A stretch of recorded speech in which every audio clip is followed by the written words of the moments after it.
Hey everyone, today I'm coming to you with a review of the brand new Star Wars Black Series Walmart exclusive, even though I got it at GameStop Canada, Mace Windu, who is a part of the 50th year of Lucasfilm sub-theme, and the sub-theme is Tartakovsky Clone Wars figures. So they did 3 figures from this show from 2003 to 2005. They did Fordo, or I guess you can call him Fordo, Mace Windu, and General Grievous. So I have Fordo, but I do not have Grievous yet.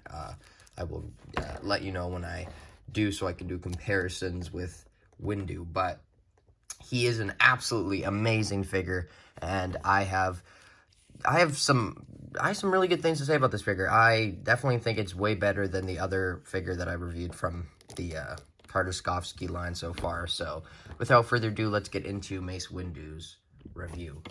Bad mother. So besides Mace and his lightsaber, the only other thing included is, of course, the box. So you can see that they definitely did some liberties to bring this into live action or real figure form. And I'm completely fine with this because this is definitely something super hard to translate into action figure form. So I completely understand the approach of making it realistic, and it looks great, and it works in so many different scenarios now because of the design they chose. So you can see the packaging, huge fire or blowing up effect or explosion effect in the back. His bio reads, "The Clone Wars are brought to life in a unique animation style that captures the drama of this epic period.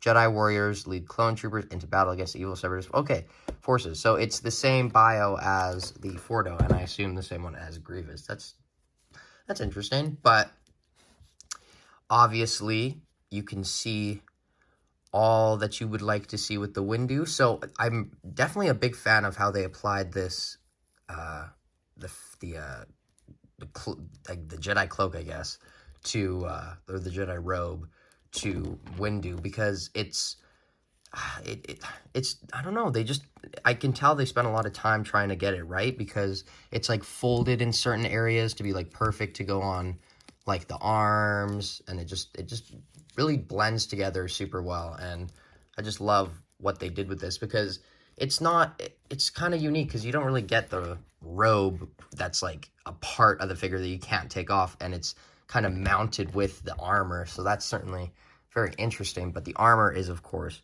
very cool. You can see his belt, and then you can see it has the same stuff a normal clone would have. And then you can see his legs, which are white, and then he has these caramel boots. But the head is certainly looks like Samuel L. Jackson, but it is definitely more shiny than the original release, as you can see.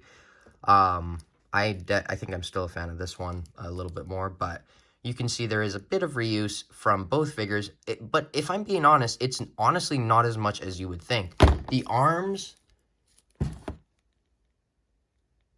yeah, the arms are completely new. I believe the upper torso is completely new, because, I mean, it might be, no, I don't think so.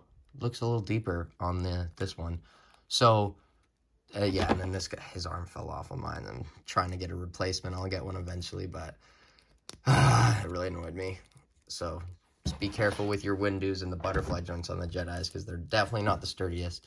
But you can definitely see that the legs were reused from this one. But the belt here is like completely different from this, but this looks like it's the same as this, even though I don't think it could be, because this was one mold. I don't know. It's a lot of interesting stuff going on with this figure. It's a lot more new than I think most people would expect, but you get his kind of comms device on his wrist, so he can talk to his clones or his Jedi, and then he can hold his lightsaber, which is the accurate colors, and it is different from the one from the movies. It has the black part on the top. This one doesn't, and that is how it's shown on the box, which is great. Another really cool thing is, you just be careful, but you can take that out. I always hate doing this. They need to get their lightsabers a lot more sturdy, but you can clip the lightsaber to his belt, and it looks great. You got Windu with the lightsaber on the belt, so that is certainly an awesome feature, but we get that a lot with most Jedis nowadays. But that's all I really have to say about Windu, so I think let's get into his articulation segment. Okay, so the articulation on Windu is actually very good, especially for Jedi figures. I mean, it always is good, at least recently, but head will go up that far, it will go down that much, it will go to the side that much, side, and then full 360, obviously, so that's the range of movement on the head. And then there is the neck joint too, which moves, but that kind of just helps with the head articulation. The arms do go out that far. There is an awesome butterfly joint. Be very careful, don't pull on it, because like you saw my other one, kind of ripped out. I don't know what the situation is on this one, but I imagine it is very similar. So yeah, the arms go out that far. There's a butterfly joint, they go in, they do go full 360, but just, you know, I wouldn't do that because of the cloak. It is kind of not working, but the elbows go in about 90, so they're single jointed and they rotate here. No cuff rotation, but there is hand rotation, so that goes up and down, 360, and this is the same articulation. The ab crunch goes down that far, does go back a lot. You get some side movement, or a lot of movement, some more movement, full 360, which is actually full 360. So yeah, lots of great movement on the abs. And then the legs are a little weird. I don't know, they're just a little stiff. They kick forward, that much, I guess. And then they'll kick forward, not a lot, just because of the traffic cone nature and the bad mother flipper ass, obviously. And then you can do the splits that much. Here's an upper thigh cut, beautiful upper thigh cut, double, oh, this is awkward, double jointed knees, which goes in as much as you would want, and then no boot rotation, and then the ankles don't go up at all, so just keep that in mind, but they go back a lot. And then there is some ankle pivot, so I mean, they go up on this one a little bit. That's weird. I don't know, it's a little weird, but anyway, that is Samuel, no, it is Samuel L. Jackson. This is Mace Windu articulation. So let's get into some comparisons. Bad motherfucker. So obviously I want to compare him next to the other Jedi that were released in the technical same year as him, even though the Tartakovsky figures are mainly showing up in stores in 2022 now.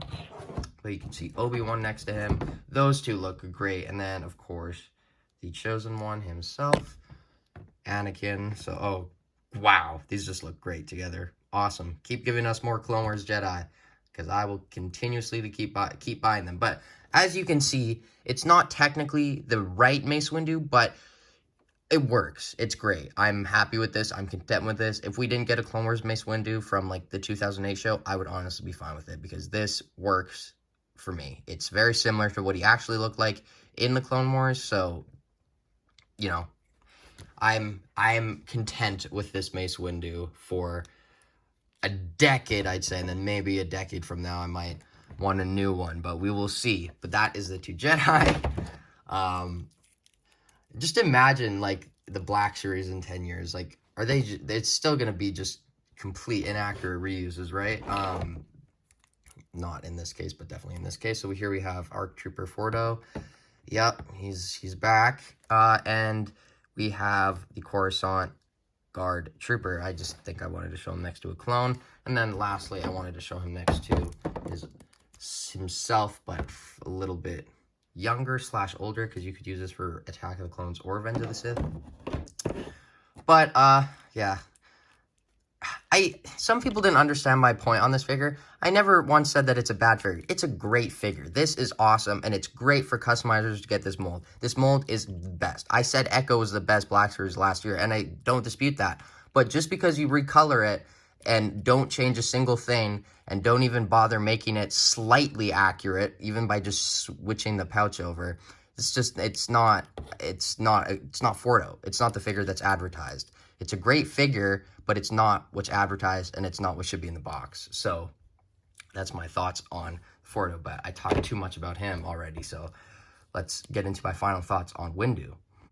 So my final thoughts on the Mace Windu figure is this is amazing. This is just as good as the Anakin and Obi-Wan that we got last year, for me at least. So I would 100% recommend this figure. I have very few gripes with him. I'm going to give him a 9 out of 10. In some points, the articulation is a little bit stiff, but other than that, it's very, very good. The head is a little bit shiny, but hey, that's just Black Series. You got to accept that, and you could add some dull coat, but honestly, great figure, 9 out of 10. Let me know what you think about him in the comments below. Does he work well with the Anakin and Obi-Wan, or do you really want the proper version? I'm fine with this. I think this is great. This is going on the Clone Wars shelf. I'm so happy to have this. Oh, it's awesome, because I really wanted, after getting those two last year, I'm like, we need a Windu, and we needed a young Ahsoka, so hopefully we get the young Ahsoka now that we got the Windu. But anyway, let me know about your thoughts on this figure in the comments below. Are you going to buy him? Blah, blah, blah, blah, blah. Is he worth the $40 price that I paid for him? I think he is. Canada. So I obviously, all my prices are in Canada. Just keep that in mind. But anyway, thank you for watching, and I hope you all have a great night, day, or afternoon. Bye, guys. Bad motherfucker.